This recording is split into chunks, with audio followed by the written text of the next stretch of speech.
standing at one end of a large room and your friend is at the other end.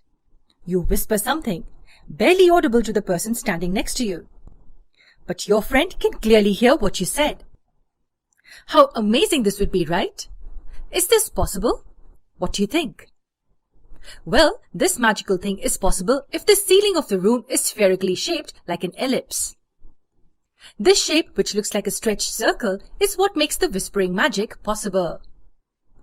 If the ceiling of the room is elliptical in shape, technically semi-elliptical here, then there are two special points in the room where you and your friend can stand. If one of you whispers something, then all the sound waves get reflected from the elliptical ceiling towards the other person. So as the sound waves from one point get reflected and focused onto the other point, your friend can hear your whisper. This works the other way around as well. If your friend whispers something, you will be able to hear clearly as well. Based on this reflective property of ellipse, many rooms called whispering galleries have been constructed. For example, there's one at the Grand Central Terminal in New York City. Isn't this shape interesting? Each of these two special points of the ellipse is referred to as focus. And together, they're called the foci of the ellipse. Wait, there's more. Elliptical shapes even play a role in a medical device called the lithotripter. Due to its reflective property, it's used to break the kidney stones. High-frequency shock waves are generated at one focus of the elliptical-shaped reflector, which gets concentrated at another focus point where the kidney stones are positioned. And this helps in breaking the kidney stones. There is so much more that can be done with an elliptical shape. Can you explore other applications of this shape and tell us in the comment section below? In the next part, let's understand what exactly an ellipse is. How do we understand the shape of an ellipse? Suppose we have 2 points in a plane. We name this point as F1 and this point as F2. Now consider a special set of points on the same plane. They are placed such that their sum of the distances from these 2 points is constant. Let me explain.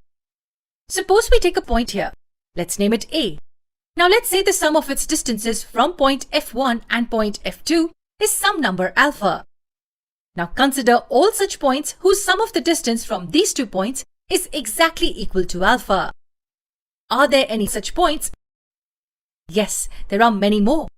Collection of all such points is called an ellipse. Let's say we take a point B on the ellipse.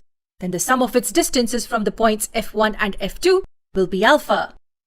Let's take another point C here. Again, the sum of its distance from these 2 points will be alpha. So we see that the ellipse is a collection of all points in a plane such that their sum of distances from the 2 fixed points in the plane is constant.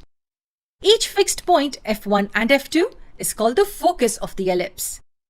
And together they're called the foci of the ellipse. Here we took the constant to be alpha.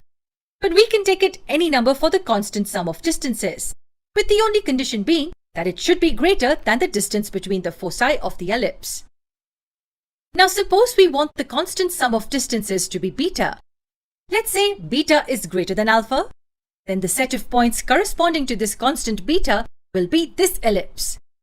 If we take the constant to be the number gamma, which is less than alpha, then the ellipse will look like this. Now let's look at one ellipse.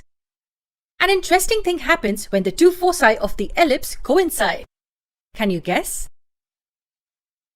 We get a circle. All the points will be at a distance of alpha over 2 from the center, where the 2 foci coincide. So we see that a circle is a special case of an ellipse when the 2 foci of ellipse coincide. So now we know that for an ellipse, we need to know 2 things. First is the 2 fixed points called the foci of the ellipse, and second, the constant sum of the distances of the points on the ellipse from these foci. Then the ellipse is the collection of all the points whose sum of the distances from the foci is that constant. Now many of you may have a question from our example of the whispering gallery. Suppose you and your friends are in a whispering gallery with an elliptical shaped ceiling. How will you know where to stand to hear the whispers of each other? That is where the foci of the elliptical ceiling are. For this, we need to delve a little deeper into understanding this shape. We will look at this in the next lesson. There we will understand some terminologies associated with the ellipse. Do subscribe to our channel to stay updated.